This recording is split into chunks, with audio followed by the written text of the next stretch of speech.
All right, we are gonna wrap up forensic anthropology. So then we can move on to bugs on dead people, otherwise known as entomology. So one of the other things that entomologists can tell by looking at bones is gender. And the most notable differences between males and females is in the pelvis. So actually, before I get to this, I'll come back to this, but let me show you some anatomy. So this is the opening, okay, to the pelvis, and you can see the spinal column coming up here. This part that meets in front, so like it's facing the front of your body, that's called the pubic symphysis. So the pubic symphysis in males is short and it's V-shaped. In females, it's U-shaped. But probably the most telling finding in the pelvis is that the pelvic opening in females is much larger than males. I'm sure you know why. It's because females have to push babies out of their bodies if they choose to. Okay, so also the pubic symphysis right here, this is actually not bone, this is cartilage.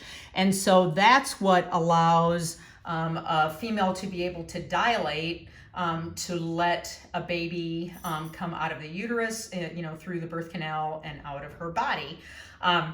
So not only can an anthropologist look at a pelvis and say, oh, okay, this is much, larger, this is likely a female, and a U-shaped pubic arch or pubic symphysis, but also when a woman gives birth, this cartilage doesn't spring back completely. So it's also, anthropologists are able to tell if a female has likely given birth as well, simply by looking at the cartilage or the condition of the pubic symphysis. So yeah, the pelvis, okay? Now, as I mentioned before, when anthropologists try to assign age categories, they're not gonna be super narrow or super broad. So when they look at determining age categories, they're looking at two different changes that can happen in your bone tissue. So a lot of people tend to think that your skeleton is just kind of a hard structure and it's just there to provide support. But keep in mind that your bone is a living tissue and it's actually very metabolically active. And so it goes through what we call remodeling, where you're building up bone cells, and then through the through wear and tear, you're also breaking them down. So your bone tissue is actually very, very active. So when anthropologists are trying to determine an age category, they're looking at two different things. And they can do this either by looking under the microscope, or it may be evident just by using a magnifying glass. So formative changes are changes that happen when there is bone growth. And so you're gonna see much more formative changes when people are younger, when they're in their teens and early 20s, because they're going through growth spurts. Degenerative changes, which means wear and tear, that is going to happen in older individuals. So if the anthropologist sees much more degenerative changes in a skeleton that they're trying to identify, that indicates that, it's not a young person, it's someone in the age category where they're starting to see more degenerative changes, like osteoarthritis. So remember, it's important when you attempt to identify someone that you don't want to use such a wide range that you're going to include everyone, but you don't want to make it so narrow that you're going to misidentify and fail to identify that person. Now, height, okay? As I mentioned, not being trained as an anthropologist, I thought, well, if you're going to determine someone's height, you have to have the whole skeleton, right? So you can lay them out on an examination table at the morgue and then just measure their height.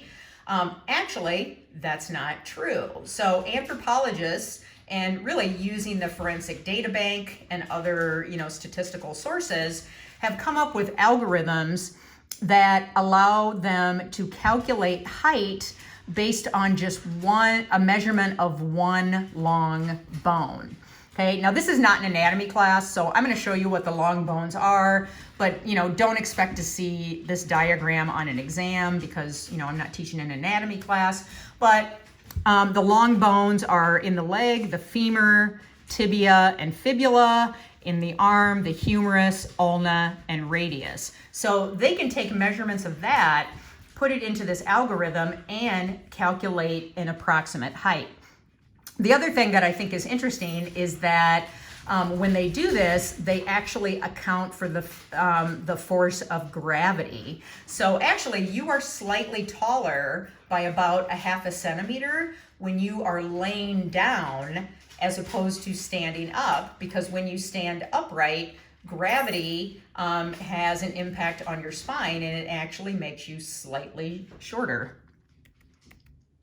So what do anthropologists actually use to take their measurements? So, we've gone through the forensic DNA section, and, I talked about the older techniques like RFLP, and then someone invented PCR, and so now we have STRs, YSTRs, mitochondrial DNA. So that's an example of a forensic discipline that the techniques changed rapidly. In forensic anthropology, certainly things have changed in terms of being able to digitize evidence, come up with computer databases, imaging techniques. But when we talk about the actual tools that anthropologists use out in the field, it pretty much has not changed since Dr. Thomas Dwight was doing his stuff, early in the 60s. Okay, so DNA evidence, prime example of things that evolve rapidly. But when we're talking about anthropology, anthropologists use these tools, okay? So an osteometric board is shown here, and it reminds me of if you've ever gone to a shoe store and they have those little devices where they measure your shoe size. That's what it's like. It's it's basically a ruler that allows you to get an accurate measurement, including the bony landmarks like the head of a femur or the head of a bone. And tree calipers, which are shown here, which are used to measure bony landmarks. Like, for example, here they're looking at the head of the femur. And that's it. Okay, so, the tools for measuring bones and getting the measurements haven't changed at all.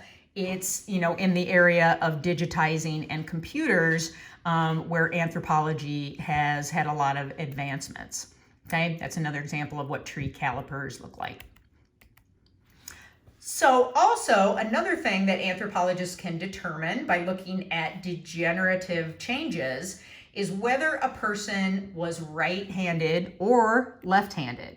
So just a little fun facts. Of course, these stats are not going to be on an exam, so don't worry about them. But 90% of us are right-handed. The remaining 10% are true left-handed individuals. And then some lucky people who can use both hands equally, which I think would be awesome.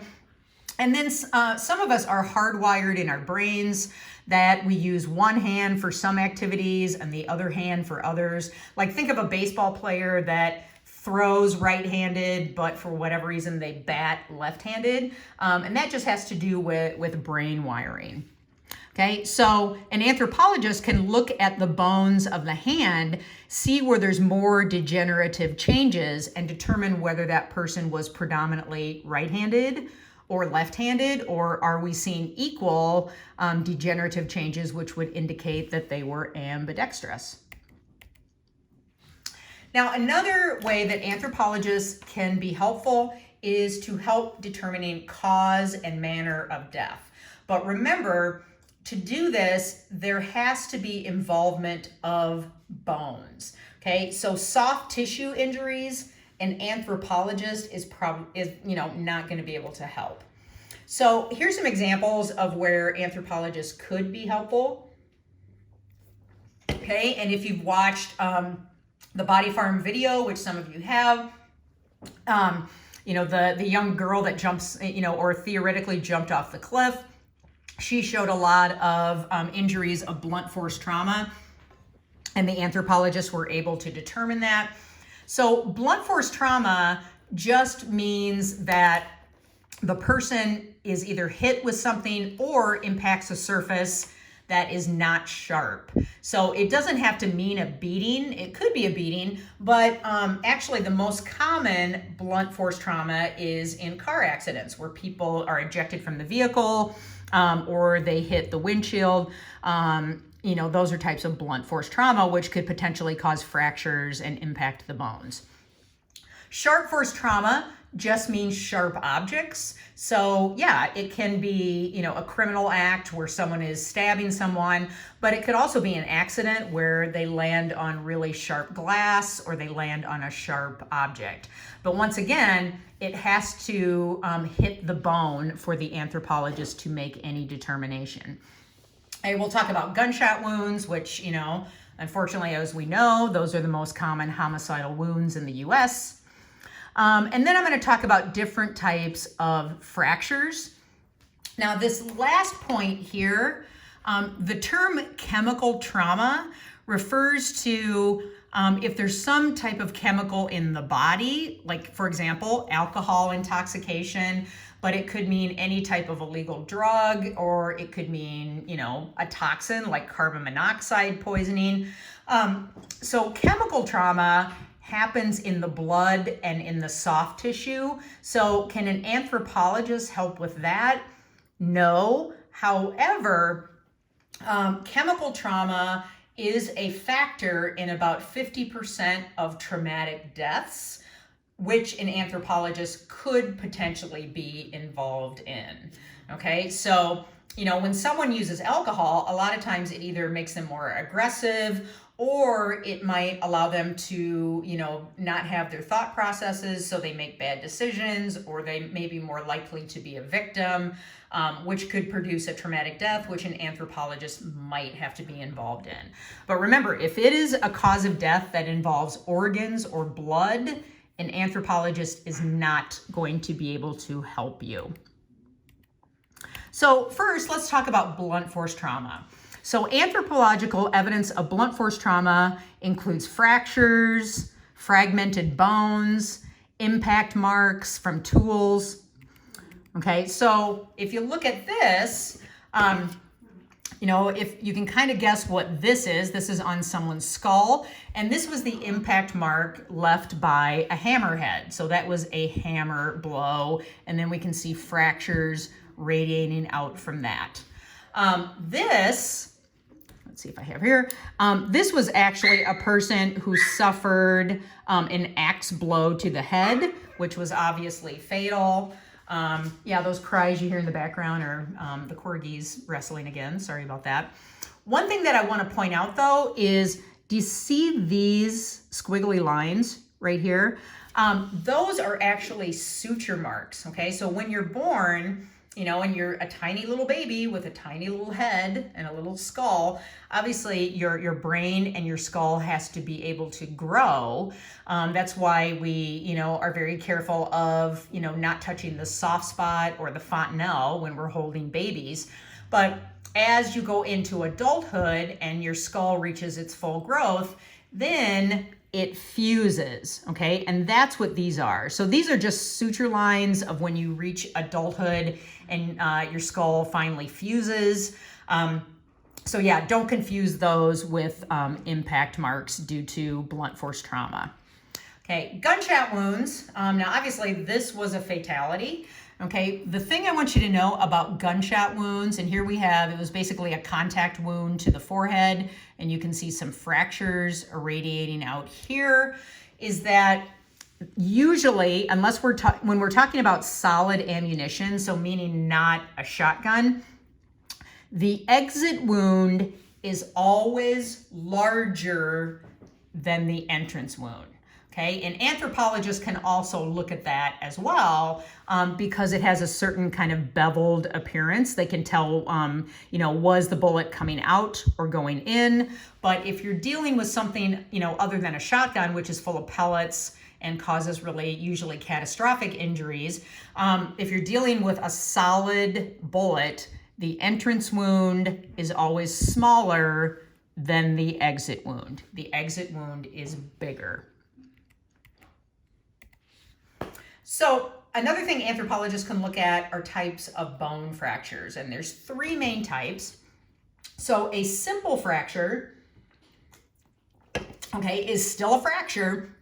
It doesn't mean that it's not a gnarly break of your bone and that it's, not painful. It simply means that the bone is not sticking out of the skin. A compound fracture, this is when you have broken bones, but now they're protruding out through an open wound. And those are much scarier because then your bone is open to, regular air. And so there's lots of bacteria and viruses that are floating around. So, that brings a worry of infection as well. But both of these are still, they're broken bones. And then finally, a compression fracture is crushed bone. And this can happen naturally, or it can happen from some type of crushing injury. Like for example, someone having their foot run over by, a car. Obviously that would, cause compression fractures, but it can also happen over time in our spinal columns simply from standing upright for decades. So here's what a simple fracture looks like. Now, ouch. Okay, this is still a very serious fracture, but the bone is not protruding through the skin. Okay, so that's what makes it a simple fracture. I'm not going to show you a picture of a compound fracture because they're just, gross. But just imagine bones protruding through skin. And you have that extra, worry about infection. Okay, this is an example of a compression fracture that happened naturally. So remember, we have gravity acting on our spinal columns over decades and decades of time. And so it's not surprising that we may have compression fractures. And, some people have genetically weaker bones and are more inclined to this. Or if you're working some type of job where you're constantly carrying really, really heavy loads, that can contribute to it. But a lot of it is just, time and just wear and tear of gravity. So it tends to happen in older individuals. So let's look at sharp force injuries. Okay, so remember, the anthropologists can only help if whatever weapon or instrument or item left a sharp force injury impacted the bone. So this is an example of, and I believe this is a shoulder blade, the scapula, where the person was stabbed in the back. And so here you see marks left by a knife. And when the anthropologist looks really closely at that, they can potentially get the thickness of the blade. They can tell whether it is a smooth blade versus a serrated blade. If a victim or if a suspect weapon is recovered, they can do a comparison to see if it fits into those marks. Remember, anthropologists are also really good too at telling the difference between an actual sharp force injury and maybe the tooth marks of a carnivore. But this is a reason too why if you have a grave, you want anthropologists doing the excavation, because marks like these could potentially be left by a garden spade or something where someone who's not trained is trying to dig that body out and excavate the grave. Okay, this is an example of a not too smart person who tried to dismember a body by using a hacksaw, but they decided to try to do that in the middle of the bone. How about going to the joints where there's less bone, brainwave? Okay, so you can see they started here and then they kind of gave up and then they started again, and then, kind of a very dumb criminal. But that's an example where an anthropologist could determine that, that was likely a hacksaw or some type of saw. Okay, this was actually a non-fatal injury.